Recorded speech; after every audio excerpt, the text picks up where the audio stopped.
Salut à tous et bienvenue. C'est Newton Diomandé, geologue d'exploration. Eh, Welcome guys. Today we have to do an exercise on how to digitize a geological map. Et cet exercice de QGIS sur la digitalisation d'une carte va porter sur la carte géologique de la Côte d'Ivoire et nous avons effectué dans l'exercice précédent le géoréférencement de la carte géologique de Côte d'Ivoire et aujourd'hui c'est sur la digitalisation. En fait, il faut retenir deux choses. C'est que la digitalisation, c'est comme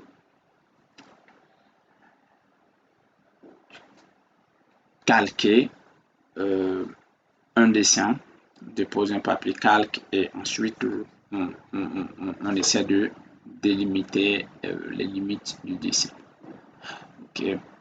Et cela ne peut pas se faire en dehors d'un bon géoréférencement, c'est quasiment impossible. Donc aujourd'hui, avant de commencer, nous allons délimiter notre zone d'étude qui est très important.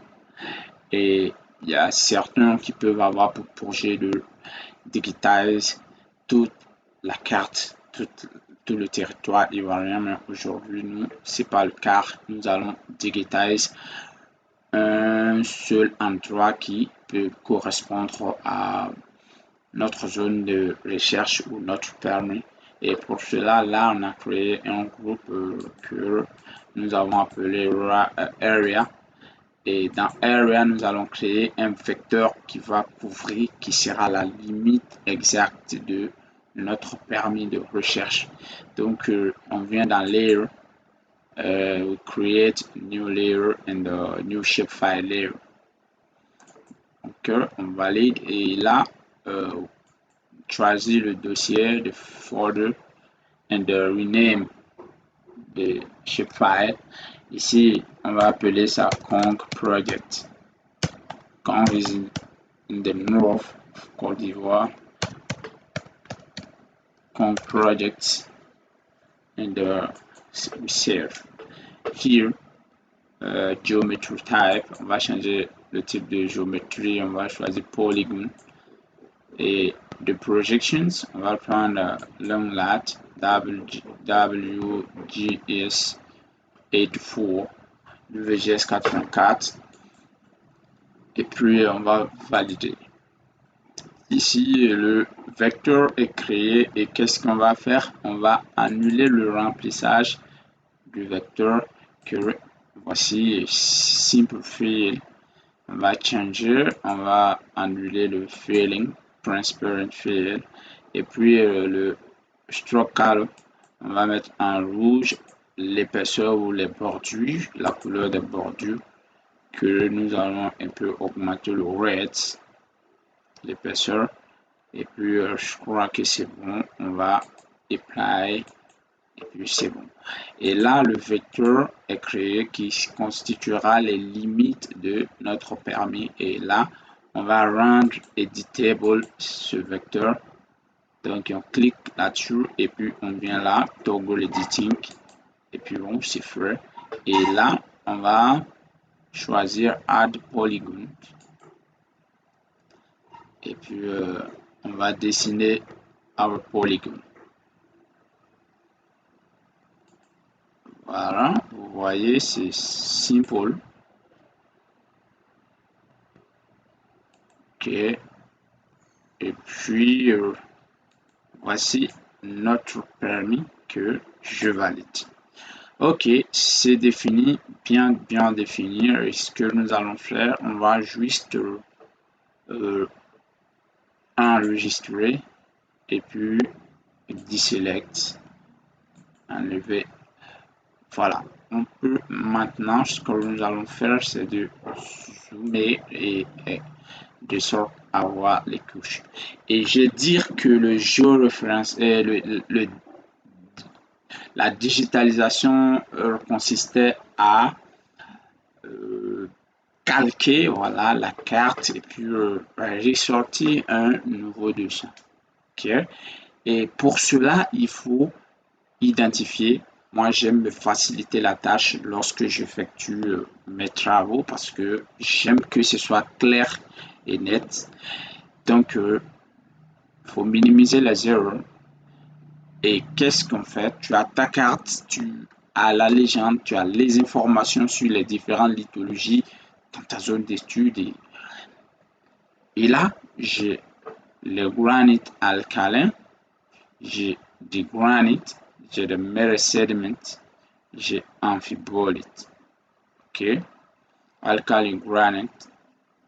Donc, je vais noter chaque lithologie avec un code, oui, un code lithologique que je vais utiliser par la suite, ensuite pour catégoriser mes données. Donc, je dis que j'ai granite, alkali granite, alkali granite. Donc, alkali granite, je vais dire que le code c'est AGR. AGR, c'est mon code qui est là. Ok. Le code alkali granite. Ensuite, j'ai granite. Le code granite, j'appelle ça GR. Je mets le sediment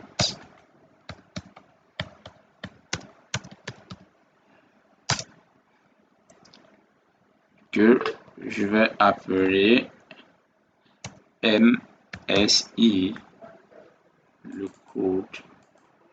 Et ensuite, j'ai quelle autre lithologie? Alkali granite, mirror sediment granite. Et puis là, j'ai amphibolite.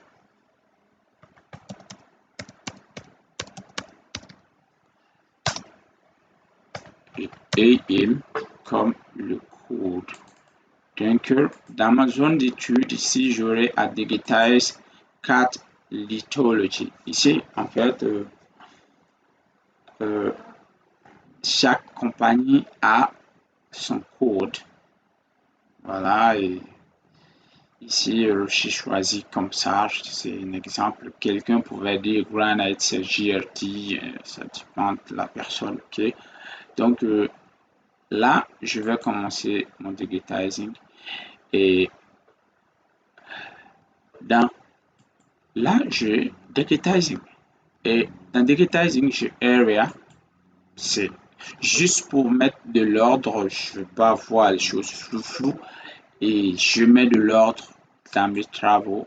Et vous voyez, tout est clair et net. Je sais directement qu'est-ce que je veux afficher. Donc, j'ai juste qu'à cliquer là-dessus. Ici, dans digitizing, je vais créer un groupe pour lithology. Ok, donc pour créer le groupe, vous voyez là, add group. Donc, j'appelle ça lithology. C'est bon? Ok. Dans lithology, je vais créer maintenant un vecteur polygone qui va me permettre de digitaliser mes features. Ok, digitaliser mes lithologies, les contours. Ah, et là, je viens sur Layer, Create Layer. Je suis en train de digitaliser. J'espère que vous suivez. Je viens dans Layer. Pour ceux qui ont les logiciels en français, c'est couche. Créer une couche. Voilà, une couche vecteur. Là, New Shapefile Layer. Ok, c'est faire. On va me demander de configurer. Ok, donc je vais choisir un dossier dans lequel je vais enregistrer mes vecteurs. Là, c'est boundary, c'est pas ce qui m'intéresse, geology. J'ai déjà lithology et lithology. Oh, ok, je vais appeler ça lithologies pour ne pas qu'on me dise d'écraser quelque chose d'autre. Lithologies. Ok, voilà. Je change la géométrie en polygone. Ok, et là, je prends ça. Ensuite, je prends WGS84, WGS84 en long latte et je vais ajouter les champs. Ça, ce sont mes vecteurs, mes roches, mes lithologies que je suis en train de délimiter ou digitaliser. Donc là, je vais choisir le type sediment, granite, alkali granite, it's up to you. Ici, texte type, c'est text data. Granite, c'est text data.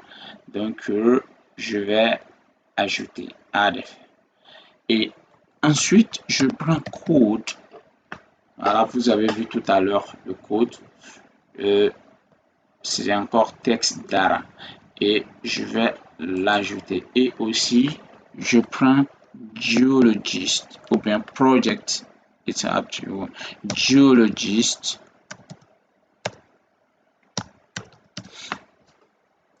Ok. Je crois que c'est bon. À chaque fois que je vais délimiter une couche, voici les informations que je devais renseigner qui vont se retrouver dans la table attributaire. Donc, je regarde toute la configuration est bonne et puis bon, je valide. Lithology est créée. Ok. Donc, qu'est-ce que je vais faire? J'ai créé mon vecteur. Je vais commencer à digitaliser. Et pour commencer, il faut rendre la couche editable. Faut rendre la couche éditable. Donc, on clique sur la couche. Ensuite, on vient là. Toggle editing. Et ça, on appelle ça les outils de digitalisation avancés. Il se peut que lorsque tu installes ton logiciel, ces éléments n'apparaissent pas. Tout ce que tu as à faire, tu viens là. Vous voyez la position du curseur et tu fais right click, clic droit et il y a tout un tas de trucs. Et vous fouillez le shape digitizing toolbar, vous cochez, vous cherchez. Voilà, c'est là où il faut chercher. Donc, on va continuer notre exercice. Et maintenant que la couche est rendue editable, je vais ajouter un polygone. Là, je clique sur Add Polygone. Ici, c'est Alkali Granite. Je vais zoomer. Vous voyez, et aussi, faut activer l'ancrage. Ici, vous voyez ce thème-là. Enable Snapping, on appelle ça l'outil Snap. Donc, l'outil Snapping Tool, en fait, chaque fois que vous allez rencontrer un point d'intersection, ça va signaler. C'est juste pour superposer les couches. Vous voyez, je clique. Je commence ainsi mon digitizing. Chaque fois, je clique, je clique, je clique.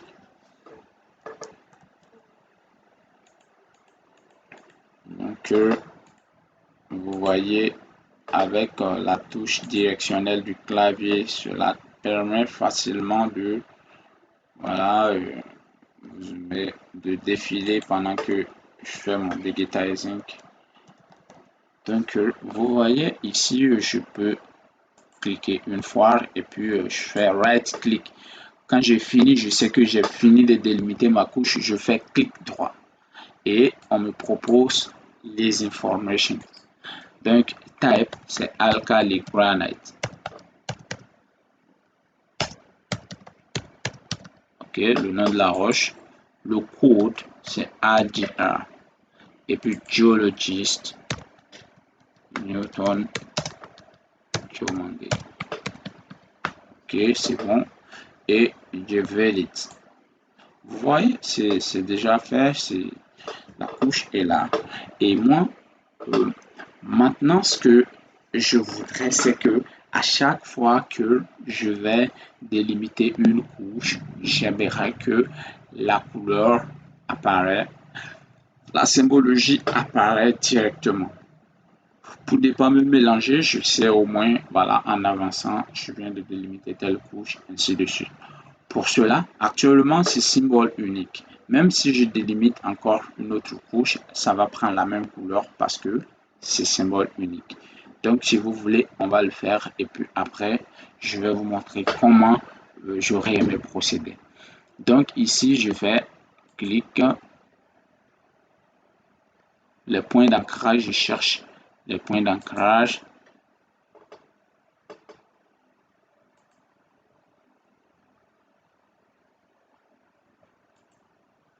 Ok, c'est bon.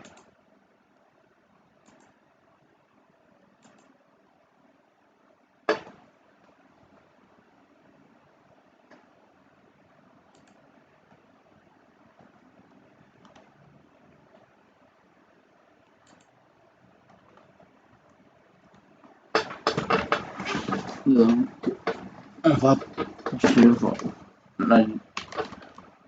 Ok, donc je viens là.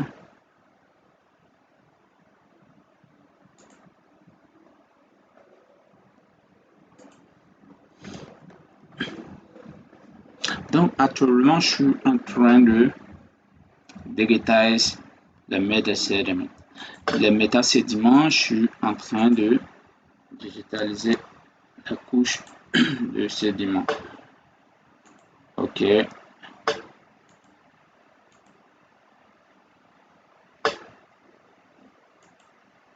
Donc c'est bon, je fais OK. Clic droit quand je sais que j'ai fini de délimiter ma couche. Donc ici c'est Metasediments. Métasédiments. Le code, j'ai mis le code là. Metasediment. MSE. OK. MSE. Geologist.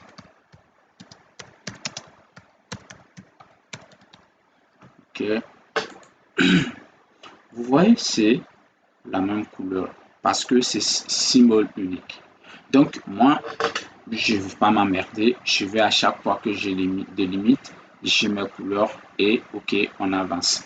Donc pour cela, comment et qu'est-ce qu'on fait? On vient, on fait double-clic sur Lithology et là, vous voyez, single symbol, j'enlève et je mets Categorize. Et je vais catégoriser, je catégorise en fonction de code. Et ensuite, dans colonne, en fonction de code. Et je je classifie. En fait,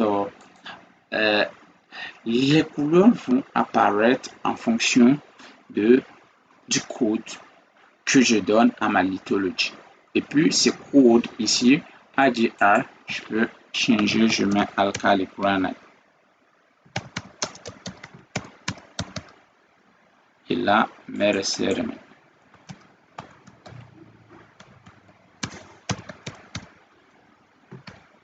Vous voyez, c'est clair et alkali granite. Je choisis la couleur. Je ne veux pas de contour. Ok. Je vais prendre la couleur adaptée à alkali granite.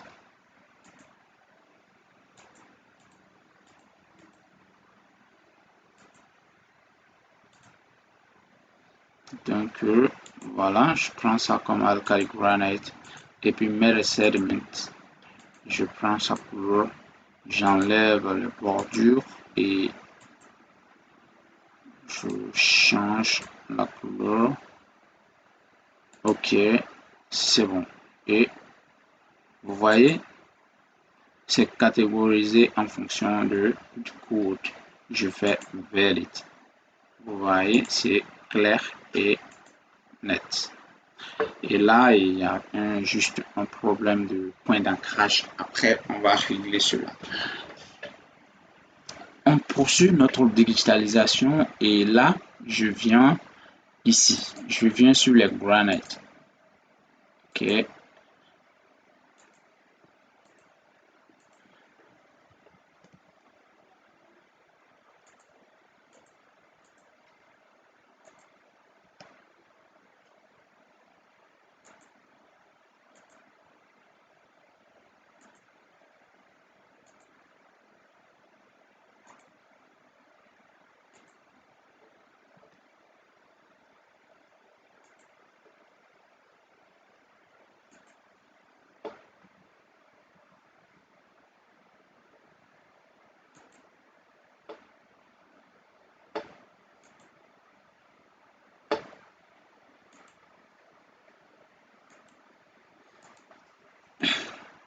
Donc type, je mets granite.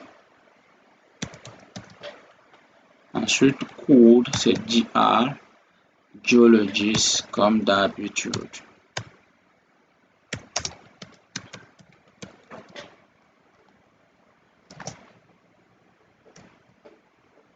Je valide. Mais le code de granite va pas apparaître parce que c'est pas encore dans ma base de données. Ok, donc je vais l'ajouter.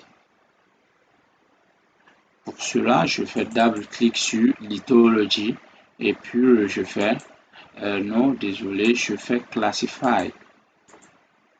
Ok, quand je fais classify, ça ajoute automatiquement granite. Je ne fais que changer la couleur et puis voilà. Je mets granite en rouge. Je valide. Je viens écrire ici granite.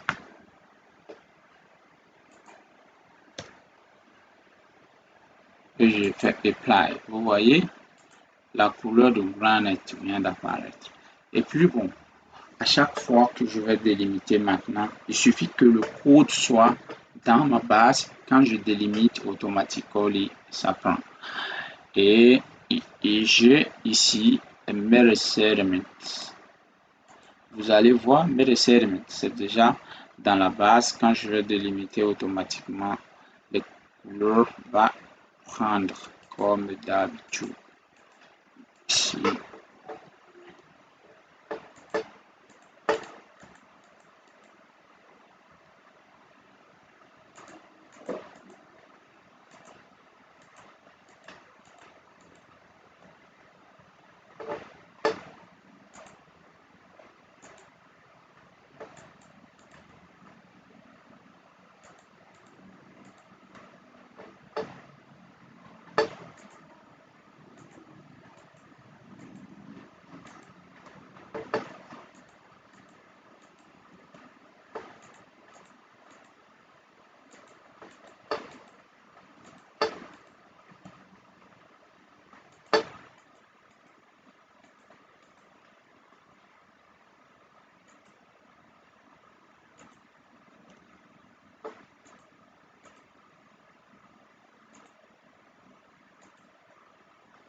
Je vais chercher les points d'ancrage ici et puis bon voilà. Faire mon digitizing, la digitalisation.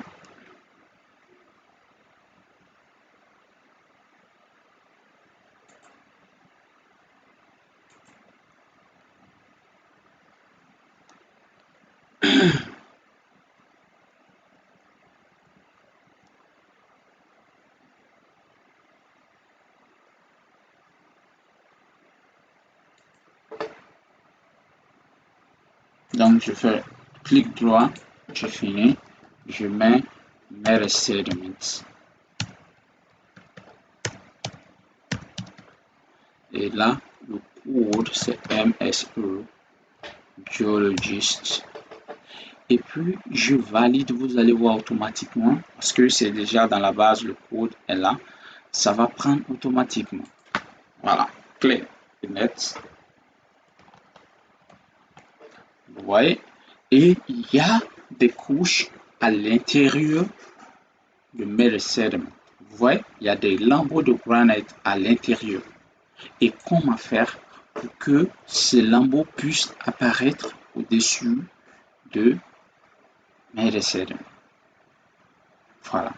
Donc, d'abord, pour pouvoir les voir et les délimiter, je vais désélectionner les couches de mes sediments. Et là, je vais faire ring filling. Ici, tu viens, j'ai dit qu'il fallait activer les outils de digitalisation avancée. Je peux créer un ring, c'est-à-dire créer un anneau, creuser un trou dans le granite, ensuite rempli avec dans le mid sediment, ensuite rempli avec la couche de granite. Mais moi, je vais aller rapidement. Donc, qu'est-ce que je vais faire? Je vais faire fill ring. Donc, fill ring, non seulement va creuser en même temps dans la lithologie et puis remplis la liturgie. Donc là, puis j'ai déjà sélectionné fill ring. Donc, vous voyez, ok, Merecer no, it is granite, c'est le granite, JR, et puis je valide. Vous voyez, c'est rempli, mais quand je vais activer Merecer, vous allez voir mon granite. Mais si je désélectionne granite, vous voyez, il y a un trou à l'intérieur. Je vais désélectionner le raster, vous allez voir. Il y a un trou à l'intérieur de Merecer. Mais quand je vais activer le granite, c'est rempli. Vous voyez? Ok, on appelle ça remplissage en anneau. Donc, on va continuer, on va délimiter les autres. C'est toujours là, cet outil, il a fait le remplissage de l'anneau que je prends. Pour ceux qui ont des logiciels en français, on appelle ça remplissage en anneau. Donc, je mets granite, GR, et puis je valide. Mes anneaux sont là. Je fais ça.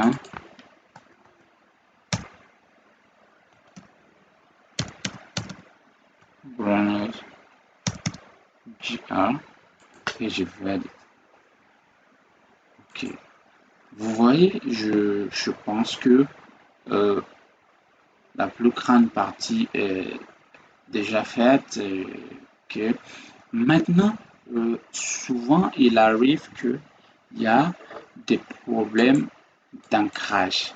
Il y a des limites et que, par exemple, vous voyez ces gaps-là, je veux combler ce gap.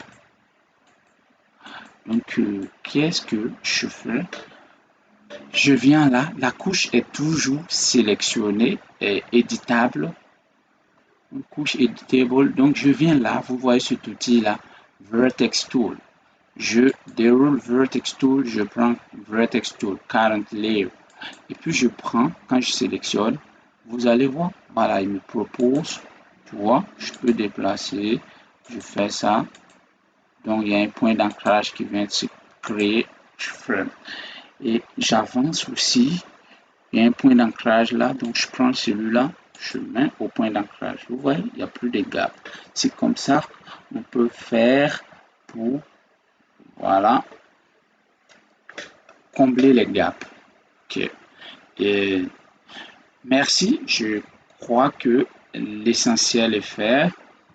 Et c'est ça la digitalisation sur QGIS. Et la prochaine fois, nous allons voir comment exporter une carte. La digitalisation, la mise en page en quelque sorte. Et je vous remercie. Merci. N'oubliez pas de vous abonner, liker la vidéo, partager afin que plusieurs personnes soient informées de notre travail. Merci. C'était Newton Diomandé, Geolog Exploration. Merci et à bientôt.